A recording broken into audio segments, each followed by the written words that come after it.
King of the Pumpkins by Chris Rose.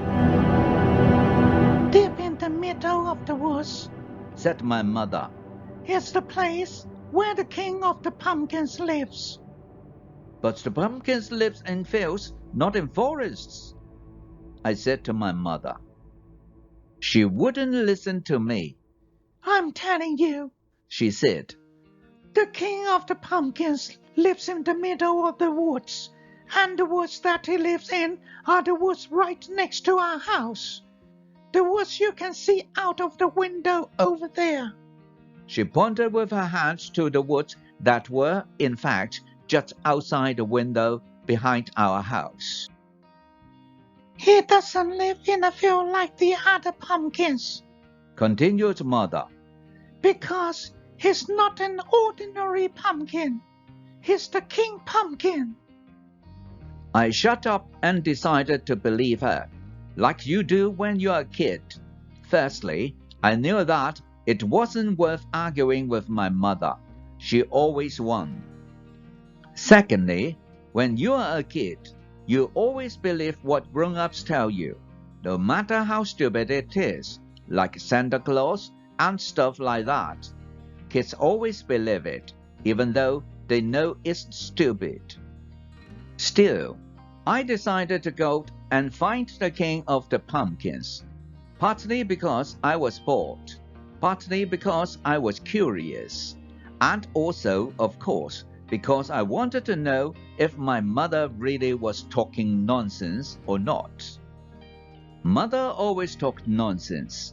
I have to say that. There was the time she told me that the moon was made of cheese. I knew that was nonsense. Then there were all the stories she told me. Stories about frogs, princesses, princes, and shoes. Stories about donkeys and unicorns, gnomes and elves, magic mirrors and magic cooking pots. Stories about why the stars are exactly the way they are, why the river that runs through our town has the name that it has, stories about where the sun comes from, why the sky is so far away, and why the elephant has a long trunk. Some of these stories, I think, might have been true. I was never sure, and it was difficult to find out. This time, though, with this story about the king of the pumpkins, it was going to be easy to find out if she was telling the truth or not. Some people used to call my mother a witch, but I knew that she wasn't a witch, just a bit strange, perhaps. And she used to talk nonsense. Perhaps it was also because of the black cat we had. People say that witches always have black cats, and we had a black cat. But Mock wasn't a witch's cat. He was just a regular black cat. Mock could talk, though. I have to say that. Perhaps that isn't so regular in a cat, now I think about it. Anyway, I was telling you about the time I went to find the king of the pumpkins. I set off with Mock the cat into the woods to look for the king of the pumpkins. Even though we'd lived in that house near the woods all my life, I had never gone into the middle of the woods. This was the first time. I was glad that I had Mock with me. I was a bit scared, even though I didn't really think that the king of the pumpkins lived there. Meow! Watch out for the wolves, said Mock. Yes, and the grandmothers too, I joked. Let's not leave the path, said Mock. When people said my mother was a witch, I told them that witches don't have children. Yes, they replied. That's true, but you look more like an elf than a regular kid. I looked in the mirror to see if I looked like an elf or not. I think I looked like a regular kid, but you never can tell really. Do you think he's real? I asked Mock. Huh? The wolf? He certainly is, replied Mock. No, not the wolf. I know the wolf is real, I said to Mok. Sometimes I could hear the wolf howling at night. I knew he was real. No, not the wolf. The king of the pumpkins. Do you think he's real? Don't know, said the cat. Guess we would just have to find out. We walked on into the forest. The trees got taller and taller and taller. The path got narrower and narrower and narrower. What does he do, then, this king of the pumpkins? Asked Mok. I don't know, really, I said. I guess he just kind of is head pumpkin, boss pumpkin. He decides on pumpkin rules and pumpkin laws and punishes people who break them.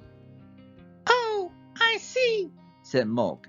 He was quiet for a bit, then said, What kind of things are pumpkin rules then?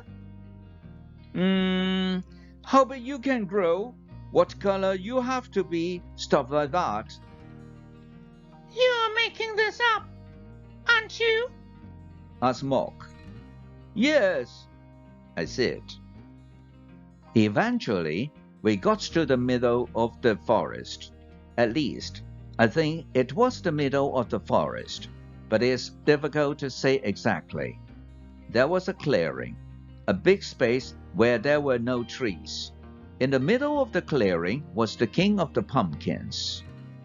At least, I think it was the king of the pumpkins. It looked like a man at first. He was quite tall and had legs and arms made from sticks. He was wearing an old black coat. His head was a pumpkin. His head was the biggest pumpkin I had ever seen. Me and Mok went up close to him. He didn't say anything. Is that it? Asked Mok. I guess so, I said. Disappointing, said Mok. Do you think he's the real king of the pumpkins? I asked Mok. Who knows? Replied the cat.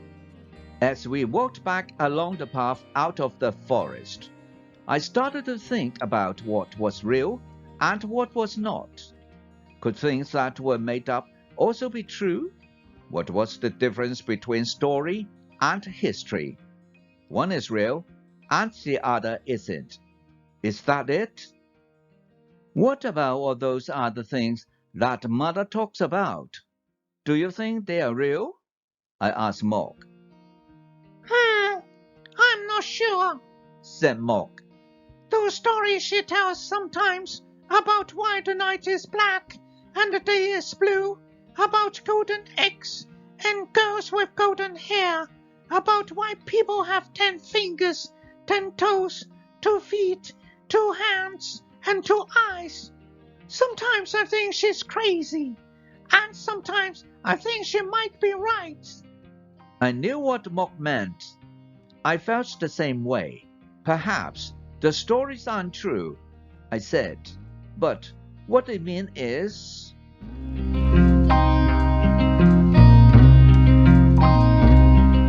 Thank you for watching. This is the end of the story. If you like this story, please like, share, and subscribe. By the way, there are many interesting stories on this channel. Don't forget to check it out. See you again.